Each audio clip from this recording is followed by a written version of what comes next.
Hello two everyone અને આજે આપણે ધોરણ 12 આર્ટ્સ વિષયના ભૂગોળ વિષયની અંદર આજે પ્રથમ ચેપ્ટર જોવા જઈ રહ્યા છે, જેનું નામ છે માનવ ભૂગોળનો પરિચય. તો આ ચેપ્ટરની અંદર આપણે માનવ ભૂગોળ એટલે કે હ્યુમન જિયોગ્રાફી બનવા જઈ રહ્યા છીએ, જેની અંદર આ ઇન્ટ્રોડક્શન છે. તો જોઈએ તો પ્રથમ ઇન્ટ્રોડક્શનની અંદર તમે ચોપડીની અંદર પણ જોશો તો આ રીતે જ હોય છે કે ભૂગોળ એ પૃથ્વી વિશેની પદ્ધતિસરનો અભ્યાસ કરતું વિજ્ઞાન છે. તો ભૂગોળ શું છે? તો જે ભૂગોળની પૃથ્વી વિશેની પદ્ધતિસરનો અભ્યાસ કરે એવું વિજ્ઞાન એટલે ભૂગોળ. 15મી સદીમાં ઉત્તરાર્ધથી 18મી સદીના સુધીના સમયગાળાને સંશોધન યુગ કહેવામાં આવે છે. આ એક MCQ તરીકે પણ તમારે કામમાં આવશે, તો આને પણ તમે એક નોટ કરી લેજો કે 15મી સદીના ઉત્તરાર્ધથી 18મી સદીના સુધીના સમયગાળાને શું કહેવામાં આવે છે? સંશોધન યુગ કહેવામાં આવે છે. આ ટૉપિક તમારા MCQ તરીકે પણ કામમાં આવે છે. ત્યારબાદ બર્નાર્ડ બેરેનિસે તેના પુસ્તકમાં જિયોગ્રાફી જનરલિસિયામાં ભૂગોળના 2 વિભાગ દર્શાવ્યા હતા. તો તમારે આ પણ એક MCQ તરીકે કામ આવશે કે બર્નાર્ડ બેરેનિસે કયું પુસ્તક લખ્યું હતું એ પણ, અને સામાન્ય ભૂગોળ અને વિશેષ ભૂગોળ એવા 2 ભાગ પાડ્યા હતા એ પણ તમે લખી શકો. ત્યારબાદ આની અંદર શું હતું? તો માનવ ભૂગોળમાં માનવ કેન્દ્ર સ્થાને હોય છે. ત્યારબાદ બેરેનિસે આ બાબતમાં ધ્યાનમાં રાખીને ભૂગોળના વિષયવસ્તુના 3 પેટા વિભાગ વર્ગીકૃત કર્યા. તો કયા? તો ખગોળ વિષયક લાક્ષણિકતાઓ, સ્થળીય લાક્ષણિકતાઓ અને માનવીય લાક્ષણિકતાઓ. તો હવે બેરેનિસે પોતાના પુસ્તકની અંદર શું કર્યું? તો જો એને વિષયવસ્તુને 3 પેટા વિભાગમાં વર્ગીકૃત કર્યા. હવે આગળના જે ટૉપિક હતા એ શું કામમાં આવશે? તો એ તમારે MCQની અંદર કામમાં આવશે. આ રીતના ટૉપિક ચોપડીની અંદર પણ આવેલા છે, પણ હું એને થોડું અલગ અલગ રીતે ડિવાઈડ કરીને તમને સમજાવું છું. જો બેરેનિસે આ બાબતમાં ધ્યાનમાં રાખીને ભૂગોળના 3 વિષય વિભાગ પાડ્યા. તો શું કર્યું? તો ખગોળ વિષયક લાક્ષણિકતાઓ. તો ખગોળ એટલે શું? તો ખગોળની અંદર શું કે આસમાન એટલે કે આકાશની અંદર કે આપણા જે સ્ટાર સિસ્ટમની અંદર જે ભૂગોળની ગતિવિધિઓ એને ખગોળ વિષયક લાક્ષણિકતાઓ કહેવાય. સ્થળ કોઈ જગ્યાનું, અને માનવીય લાક્ષણિકતાઓ. તો માનવની જે ભૂગોળ ઉપર અસર થતી હોય છે તેને શું કહેવાય? તો માનવીય લાક્ષણિકતાઓની દર્શાવવામાં આવે છે. ત્યારબાદ ભૂગોળ સંકલિત આનુભવિક અને વ્યવહારિક વિજ્ઞાન છે. તો જો ભૂગોળ શું છે? તો ભૂગોળ સંકલિત આનુભવિક અને વ્યવહારિક વિજ્ઞાન છે. ભૂગોળ પૃથ્વીની સપાટી પર આવેલી વિભિન્ન તત્વો અથવા પાસાઓનું માનવ સંદર્ભમાં અભ્યાસ કરે છે. તો શું? તો પૃથ્વી પર આવેલા વિભિન્ન તત્વો અને માનવના સંદર્ભમાં અભ્યાસ કરે છે. પાસાઓ, જો જે પૃથ્વી પર સપાટી પર આવેલા વિભિન્ન તત્વો હોય અને પાસાઓનું માનવીય સંદર્ભમાં અભ્યાસ કરે છે. પૃથ્વીની સપાટી પર પ્રાપ્ત થતા બધા જ તત્વો તેની ઉત્પત્તિના આધારે 2 વિભાગમાં વહેંચવામાં આવે. તો હવે માનવ ભૂગોળની અંદર અને ભૂગોળની અંદર શું હોય છે? તો જો પૃથ્વી ઉપર બધા જે તત્વો છે એની ઉત્પત્તિના આધારે એ લોકો શું કર્યું? તો 2 વિભાગ પાડ્યા: પ્રાકૃતિક અથવા ભૌતિક, અને માનવી અથવા તો સાંસ્કૃતિક તત્વો. આ તત્વોના આધારે ભૂગોળની 2 શાખાઓ વિકસી. તો કઈ 2 શાખાઓ વિકસવામાં આવી? તો પ્રાકૃતિક ભૌતિક ભૂગોળ અને માનવ ભૂગોળ. તો આપણે અહીંયા પ્રાકૃતિક ભૂગોળ એટલે કે ભૌતિક ભૂગોળ ભણવાનું નથી, આપણે મેઇન ટૉપિક છે માનવ ભૂગોળ. તો આ માનવ ભૂગોળનું એક ઇન્ટ્રોડક્શન હતું કે માનવ ભૂગોળ શેને કહેવાય. તો આપણે જોયું કે માનવ ભૂગોળ એ માનવની જે પ્રવૃત્તિઓ હોય છે એના પર નિરીક્ષણ કરે છે, અને એની અંદર બર્નાર્ડ બેરેનિસનું પુસ્તક એ પણ તમે નોટ ડાઉન કરજો. ત્યારબાદ જોઈએ તો શું છે? તો 19મી સદીમાં પ્રાકૃતિક ભૂગોળ અને ભૂસ્વરૂપીય ભૂગોળ નામની શાખાઓ વિકસાવી થયો, પરંતુ તેની પ્રકૃતિ રૂપે કેટલાક ભૂગોળવેત્તાઓ માનવી અને પર્યાવરણ વચ્ચેના પારસ્પરિક સંબંધોને અભ્યાસ ખૂબ મહત્ત્વ આપ્યું. હવે 19મી સદીને પ્રાકૃતિક ભૂગોળ અને ભૂસ્વરૂપીય ભૂગોળ નામથી શાખાઓ વિકસાવી. આ સમયની અંદર શું? તો પ્રાકૃતિક ભૂગોળની અને ભૂસ્વરૂપીય ભૂગોળની શાખાઓ તો વિકસી, પણ ઘણા શું કર્યું? માનવ ભૂગોળને પણ એનું મહત્ત્વનું સ્થાન આપ્યું, એટલે એનો અભ્યાસ પર ધ્યાન આપ્યું. ત્યારબાદ માનવીના ઘર તરીકે પૃથ્વીનો અભ્યાસ એ માનવ ભૂગોળની પ્રથમ સોપાન છે. માનવ ભૂગોળના 3 બાબતોનો અભ્યાસ મહત્ત્વ આપે છે. તો જો માનવીઓના ઘર તરીકે પૃથ્વીનો અભ્યાસ એ માનવ ભૂગોળનું પ્રથમ સોપાન છે. તો માનવીના ઘર તરીકે માનવ ભૂગોળનું પ્રથમ સોપાન છે. માનવીને ભૂગોળના 3 બાબતોનો અભ્યાસને મહત્ત્વ આપ્યું. તો કઈ 3 બાબતોને? તો પ્રાકૃતિક તત્વો અને માનવ જગતના વચ્ચેના સંબંધો. તો પ્રાકૃતિક તત્વો, જે પ્રાકૃતિક તત્વો આવેલા હોય, અને માનવ જગત કે માનવીઓના જગત વચ્ચેના સંબંધો.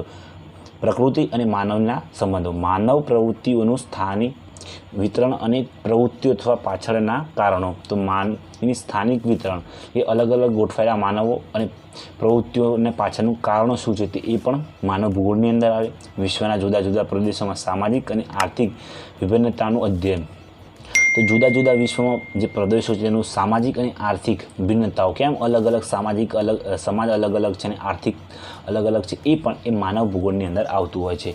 હવે જોઈએ તો માનવ ભૂગોળની એક વ્યાખ્યા છે જે તમારી બહુ જ આઈએમપી છે.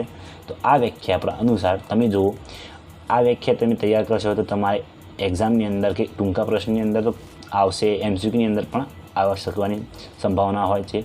પ્રસિદ્ધ ફ્રેન્ચ ભૂગોળવેત્તા જીન બ્રુન્સે માનવ ભૂગોળની વ્યાખ્યા આપતા કહ્યું છે કે માનવ ભૂગોળ એવા બધા જ તત્વોનો અભ્યાસ કરે છે જે માનવીની ક્રિયા પ્રતિક્રિયા દ્વારા પ્રભાવિત થતા હોય. તો આ વ્યાખ્યા એવું સ્પષ્ટ રીતે સારી રીતે સમજાવે છે કે માનવ ભૂગોળ એવા બધા જ તત્વો અભ્યાસ કરે છે, કે એ દરેક વસ્તુનો અભ્યાસ કરે છે જે માનવીની ક્રિયાઓ, કે માનવી જે કોઈ માનવીના કારણે અસર થતી હોય, ક્રિયા થતી હોય કે પ્રતિક્રિયા દ્વારા પ્રભાવિત થતું હોય, કોઈ વસ્તુથી પ્રભાવિત થતું હોય એવી દરેક વસ્તુ પર શું કરે છે, અભ્યાસ કરે છે, એ માનવ ભૂગોળ કહેવાય. તો માનવ ભૂગોળની એકદમ સિમ્પલ વ્યાખ્યા છે. જો થોડી બીજી વ્યાખ્યાઓ પણ આપણે જોઈ લઈએ તો માનવ ભૂગોળની વ્યાખ્યાઓ બીજી જોઈએ તો માનવ સમાજ અને પૃથ્વીના પ્રાકૃતિક તત્વો વચ્ચેનું સંબંધોનું સંયોજક અધ્યયન માનવ ભૂગોળ કરે છે. માનવ સમાજ અને પૃથ્વીના પ્રાકૃતિક તત્વો, માનવ સમાજ અને પૃથ્વીના પ્રાકૃતિક તત્વો વચ્ચેનું સંબંધ ને સંયોજન અધ્યયન માનવ ભૂગોળ કરે છે. આખો ફ્રેડરિક હેર્ઝલે એના વ્યાખ્યાની અંદર લખ્યું હતું.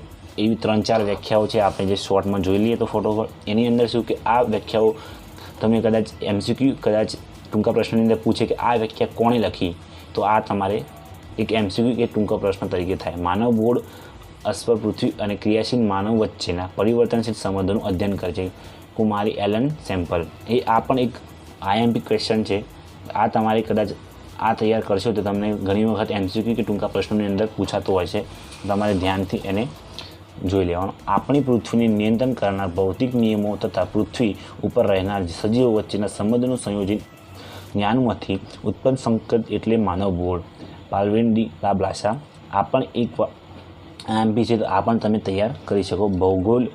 ભૌગોલિક પર્યાવરણ તથા માનવીય ક્રિયાઓનું પરસ્પર સંબોધન અભ્યાસ એટલે માનવ ભૂગોળ. તો ભૌગોલિક પર્યાવરણ તથા માનવીની ક્રિયાઓનો પરસ્પર સંબંધ, બધી જ વ્યાખ્યાઓ એકબીજાથી એક થોડી ડિફરન્ટ બિલકુલ નથી, અલગ અલગ રીતે પણ ભેગી એક સરખી જ દેખાતી હોય છે. કેમ કે જો એ શું માનવ અને પર્યાવરણ વચ્ચેના સંબંધો દર્શાવતી હોય છે. તેથી આ વ્યાખ્યાઓ એલ્સવર્થ હન્ટિંગ્ટનની વ્યાખ્યા એવું છે કે પર્યાવરણ તથા માનવીના ક્રિયા અને પરસ્પર સંબંધોનો અભ્યાસ એટલે માનવ ભૂગોળ એવું દર્શાવે છે. ત્યારબાદ જોઈએ તો એરિસ્ટોટલ, બકલ, હમ્બોલ્ટ, રિટર એટલે વગેરે વિદ્વાનો ઇતિહાસ ઉપર ભૂમિના પ્રભાવને મહત્ત્વ આપ્યું હતું. તો આટલા જે વિદ્વાનોનું નામ આપેલા છે, આ 4, એમનું એ પણ તમારે એમસીક્યુ તરીકે કે ટૂંકા પ્રશ્ન તરીકે તમારે પૂછાઈ શકાય કે એરિસ્ટોટલ, બકલ અને હમ્બોલ્ટ અને રિટર કયા વિદ્વાનોને ઇતિહાસ પર ભૂમિનો પ્રભાવ દર્શાવ્યો છે. તો આટલા વિદ્વાનોએ ભૂમિ પર ઇતિહાસ પર ભૂમિનો પ્રભાવ દર્શાવ્યો હતો, મહત્ત્વ આપ્યું. ત્યારબાદ પછી રિઝેલે અને કુમારી એલન ઝેમ્પલે ભૌતિક પર્યાવરણ માનવ ક્રિયા કેવી રીતે પ્રભાવિત કરે છે એ સમજાવ્યું. જ્યારે હેન્ટિંગ સમજાવ્યું સંસ્કૃતિ અને ઇતિહાસ ઉપર આબોહવાના પ્રભાવ સમજાવ્યું. તો કુમારી એલન ઝેમ્પલ અને રિટ્ઝેલે શું કર્યું, તો ભૌતિક પર્યાવરણને માનવ ક્રિયા ઉપર પ્રભાવિત કરે છે એવું સમજાવ્યું. અને હેન્ટિંગ્ટને સમજાવ્યું કે સંસ્કૃતિ અને ઇતિહાસ આબોહવા પ્રભાવ સમજાવ્યું. આમને ભૌતિક પર્યાવરણ સમજાવ્યું અને આમને શું સમજાવ્યું હેન્ટિંગ્ટને, કે ઇતિહાસ અને સંસ્કૃતિનો પ્રભાવ દર્શાવ્યો. વિદ્વાનોએ વિચારતા સ્પષ્ટ થાય છે કે માનવ ભૂગોળ માનવ સમાજ અને તેના પર્યાવરણ વચ્ચેના આંતરિક સંબંધોનું પ્રાધાન્ય આપે છે. તો માનવ ભૂગોળ શું, તો પર્યાવરણ અને સમાજના વચ્ચેના સંબંધો. માનવ ભૂગોળની અંદર શું છે, માનવ અને સમાજ અને પર્યાવરણનો સંબંધ શું છે એના ઉપરના પ્રભાવ દર્શાવે છે. માનવ ભૂગોળ માનવ સમાજના ગત્યાત્મક વિજ્ઞાન છે. માનવ ભૂગોળ વિષયવસ્તુમાં સમય સાથે વૃદ્ધિ અને વિસ્તાર થઈ રહ્યો છે. હવે આ માનવ ભૂગોળ અભ્યાસનું ક્ષેત્ર સમજ મેળવીએ તો હવે આ સમજુ કે માનવ અને માનવી વચ્ચેના જે સંબંધો દર્શાવવામાં આવે છે એને માનવ ભૂગોળ કહેવાય. હવે આના ઉપર ઘણા બધા વિદ્વાનોએ પોતાના વિચારો રજૂ કર્યા હતા અને એમને દર્શાવ્યું કે સંસ્કૃતિ અને ઇતિહાસ પણ ભૂગોળને પ્રભાવ કરે છે અને માનવ સંબંધોને દર્શાવે છે, એવી રીતે પણ એ લોકો સમજાવે. ત્યારબાદ માનવ ભૂગોળની વિષય વસ્તુ શું છે, તો આ ટૉપિક એક તમારે ટૂંકા પ્રશ્નની અંદર પૂછાવાની સંભાવના હોય છે. તમે આને ધ્યાનથી સમજીએ. સાંસ્કૃતિક ભિન્નતાઓ ઉત્તમ ઉદાહરણ USA અને ભારત જેવા બિનસાંપ્રદાયિક દેશોમાં જોવા મળે છે. સંસ્કૃતિની ભિન્નતાઓ, તો હવે સંસ્કૃતિ અલગ અલગ સંસ્કૃતિ હોય એની ભિન્નતાઓ તો યુએસની અંદર અને ભારત જેવા બિનસાંપ્રદાયિક દેશોની અંદર જોવા મળે છે. અમેરિકા ભૂગોળ વિસ્તારને ફ્રેન્ચ અને તહેવારથી માનવ ભૂગોળની વિષય વસ્તુના 2 વિભાગ પાડ્યા. તો આ બંને કેટલા 2 વિભાગ પાડ્યા કયા, તો પ્રાકૃતિક પર્યાવરણ અને સાંસ્કૃતિક પર્યાવરણ. આ પણ એક IMP ટૂંકો પ્રશ્ન થઈ શકે. હવે જે મહત્ત્વનો પ્રશ્ન આવે છે એ આ છે કે પ્રાકૃતિક પર્યાવરણમાં કઈ બાબતોનો સમાવેશ થાય. તો તમે લખી પણ લેજો કે પ્રાકૃતિક પર્યાવરણમાં ભૂપૃષ્ઠ, જળ પ્રણાલી, જમીન, વનસ્પતિ, ખનિજો, આબોહવા વગેરે કુદરતી તત્વોનો સમાવેશ થાય.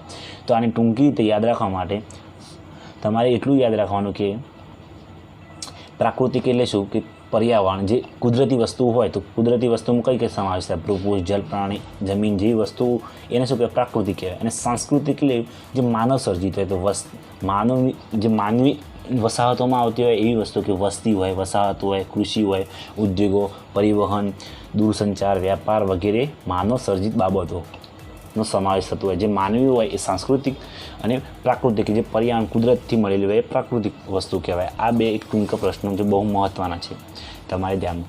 તો માનવ ભૂગોળનો અભ્યાસ ક્ષેત્રમાં સમાવિષ્ટ મહત્ત્વના પાસાઓ. તો મહત્ત્વના પાસાઓ કયા, તો હવે શું આનો અર્થ એ છે કે માનવ ભૂગોળ કયા પાસાઓનો અભ્યાસ કરે છે. તો આની અંદર જોઈએ તો માનવ ભૂગોળ માનવીની ઉત્પત્તિનો અભ્યાસ કરે, તેની પ્રજા અને પૃથ્વી પરના માનવ પ્રજાનો સ્થાયીકરણ. તો માનવીની ઉત્પત્તિ ક્યાંથી થઈ અને પ્રજા અને તેનું સ્થાયીકરણ ક્યાં થયું એનું પણ માનવ ભૂગોળ અભ્યાસ કરતું હોય છે. માનવ વસ્તી આખા જો સમજો તો આખા ચેપ્ટરની અંદર શું છે, માનવ ભૂગોળ એટલે કે માનવીનું ભૂગોળ, માનવ ક્યાં ફરે છે એના વિશે આ સમજાવવામાં આવ્યું છે. માનવ વિશેનો જે ભૂગોળ છે એ એટલે કે હ્યુમન જિયોગ્રાફી વિશે આપણે આ ચેપ્ટરની અંદર જોઈ રહ્યા છે. જો તમે ચેનલની અંદર નવા હોય તો વિદ્યાર્થી મિત્રો પ્લીઝ ચેનલને સબસ્ક્રાઈબ કરજો અને પોતાના વિદ્યાર્થી મિત્રોની અંદર શેર જરૂર કરજો, જેથી કરીને તે પણ આપણા વિડીયોનો લાભ ઉઠાવી શકે. માનવ વસ્તીનું વિતરણ, વસ્તી ગીચતા, વસ્તી વૃદ્ધિ, વસ્તીની વિશેષ વાતો અને માનવ વસ્તીનું સ્થળાંતર છે. તો માનવ વિતરણ કે માનવનું વિતરણ કેવું છે, વસ્તી ગીચતા, વસ્તી વૃદ્ધિ, વસ્તીના વિશેષતાઓ અને માનવ વસ્તુનું પણ હ્યુમન જિયોગ્રાફી એટલે કે માનવ ભૂગોળ એનો અભ્યાસ કરે છે. માનવીની પ્રાથમિક, દ્વિતીય, તૃતીય અને ચતુર્થક પંચમ પ્રવૃત્તિઓનો અભ્યાસ પણ માનવ ભૂગોળ કરે છે. ભૂમિ સ્વરૂપો, વાતાવરણ, જમીન, વનસ્પતિ, જલાવરણ, ખનિજ વગેરે સાથે માનવ સંબંધ અને તેમની સાથેનું સમાયોજન. હવે ભૂમિ સાથેનો સંબંધ, વાતાવરણ સાથેનો સંબંધ, જમીન, વનસ્પતિ સાથેનો માનવીનો સંબંધ અને ખનિજોનું જે કાર્ય હોય છે તે સંબંધ એ માનવ ભૂગોળ પોતાના વિષય વસ્તુની અંદર અભ્યાસ કરતું હોય. ત્યારબાદ જોઈએ તો માનવ વસાહતો પણ એ માનવ ભૂગોળમાં આવે. ગ્રામીણ વસાહતોની પ્રાણી શહેરી વસાહતો પ્રણાલી અને વસાહતોનો સમસ્યાઓ એ પણ માનવ ભૂગોળ જ અભ્યાસ કરતું હોય છે. માનવીની આર્થિક પ્રવૃત્તિઓ, શિકાર, પશુપાલન, કૃષિ, ઉદ્યોગ, પરિવહન, દૂરસંચાર અને વ્યાપાર એ પણ માનવ ભૂગોળની અંદર સમાવેશ થાય. સામાજિક અને સાંસ્કૃતિક સંગઠનો એ પણ માનવ ભૂગોળની અંદર આવે. માનવી સાંસ્કૃતિક પ્રવૃત્તિઓ, ભાષા, સાહિત્ય, શિલ્પ, સંગીત, ધર્મ, લોકસાહિત્ય અને પરંપરાઓ એ પણ માનવ ભૂગોળની અંદર એનો અભ્યાસ ક્ષેત્રની અંદર આવતું હોય છે. ભવિષ્યના સંદર્ભમાં સંસાધનોની મૂલવણી અને સંરક્ષણની યોજનાઓ એ પણ માનવ ભૂગોળની વિષય વસ્તુ હોય છે. આ જે વિષય વસ્તુ જે કે માનવ ભૂગોળની અંદર જે સ્ટડી કરવામાં આવશે, જે ભણવાની અંદર જે અભ્યાસ કરવામાં આવતો હોય છે એ વસ્તુના ટૉપિક્સ હતા. જો તમે આ ટૉપિક્સ લખશો અને જો તમે એને તૈયાર કરશો તમારા ક્વેશ્ચનને સારી રીતે, અને આ વસ્તુ શું સમજવા જેવી છે. જો તમે આગળ જઈને પણ તમારી લાઈફની અંદર માનવ ભૂગોળ અને ભૂગોળ બહુ જ જરૂરી કામમાં આવે છે. તો ચલો આગળ જોઈએ તો માનવ ભૂગોળ પરસ્પર સંકળાયેલી 3 કાર્ય કરે છે. જો માનવ નિમિત્ત કઈ 3 કાર્ય કરે છે, તો માનવ ભૂગોળ પરસ્પર સંકળાયેલા 3 કાર્યો. તો આ પણ એક 3 માર્કનો ટૂંકો IMP પ્રશ્ન બની શકે. તો કેવી રીતે જોઈએ તો માનવ નિમિત્ત ઘટનાઓની સ્થિતિબંધ વિશ્લેષણ. તો માનવ નિર્મિત, માનવથી બનતું ઘટનાઓ. તો અહીં માનવ વસ્તી તેમજ વિશિષ્ટ કલા કૌશલ્ય અને તેમની વિસ્તરણ સંકળાયેલું છે. તો હવે આની અંદર માનવ નિર્મિત ઘટનાઓનું સ્થિતિબંધ વિશ્લેષણ કહ્યું તો માનવની વસ્તીઓની વિશિષ્ટતા, માનવી જે માણસોની વિશિષ્ટતા હોય કઈ તો કલા હોય, કૌશલ્યને તેમનું વિતરણ સંકળાયેલું હોય છે. પછી પરિસ્થિતિ વિશ્લેષણ. પારિસ્થિતિક વિશ્લેષણમાં અહીંયા કોઈ એક ભૌગોલિક પ્રદેશમાં માનવી અને તેના પર્યાવરણ સાથેના સંબંધો અભ્યાસનું પ્રાધાન્ય આપવામાં આવે છે. તો અહીંયા આ શાખાની અંદર શું કરવામાં આવે છે તો કોઈ જગ્યાએ એક ભૌગોલિક પ્રદેશ હોય, કોઈ પણ એક અલગ અલગ જગ્યા હોય, ત્યાં પર્યાવરણ અને માનવ અને પર્યાવરણ એટલે કે કુદરત સાથેનો સંબંધ અહીંયા દર્શાવવામાં આવે છે. પછી શું આવે તો પ્રાદેશિક સમન્વય. તો પ્રાદેશિક સમન્વયની અંદર શું અહીંયા સ્થાનિક અને પારિસ્થિતિક અભિગમો જોડી દેવામાં આવે છે. જો હવે ઉપર અને બંનેને જોડી દેવામાં આવે છે. તેમાં અભ્યાસનો ઉદ્દેશ આંતરિક રચના અને બાહ્ય સંબંધોને સમજવા મેળવવામાં આવે છે. આંતરિક રચના પણ સમજવામાં આવે છે અને બાહ્ય સંબંધો એટલે કે પર્યાવરણ સાથેના સંબંધો પણ જોવામાં આવે છે. માનવીના સાંસ્કૃતિક વિકાસના આધારે ડુન્સ અને એલ્સવર્થ હેન્ટિંગ માનવ ભૂગોળના અભ્યાસ ક્ષેત્રે જુદા જુદા વિભાગોને સૂચવવામાં આવે છે, જેમાં શ્રમ વિભાજન, માનવ દ્વારા પ્રાકૃતિક સંપ્રદાયોનું શોષણ જોવા મળે છે. હવે આની અંદર શું પ્રાકૃતિક સમન્વયની અંદર જે પરિસ્થિતિક અને સ્થિતિબંધ બંનેનું એક જ વિશેષ શાખાની અંદર એનું જોવામાં આવે છે કે જેની અંદર તમે આંતરિક રચનાઓ પણ જોવામાં આવે છે ભૂગોળની અંદર અને બાહ્ય રચનાઓ પણ માનવ અને પર્યાવરણની જોવામાં આવતી હોય છે. જો વિદ્યાર્થી મિત્રો આ ચેપ્ટરનો ફર્સ્ટ પાર્ટ છે. આની પછી એક બીજો ચેપ્ટરનો પાર્ટ આવશે તો તમે ચેનલને જરૂર સબસ્ક્રાઈબ કરી રાખજો. અસ્તુ જય હિન્દ.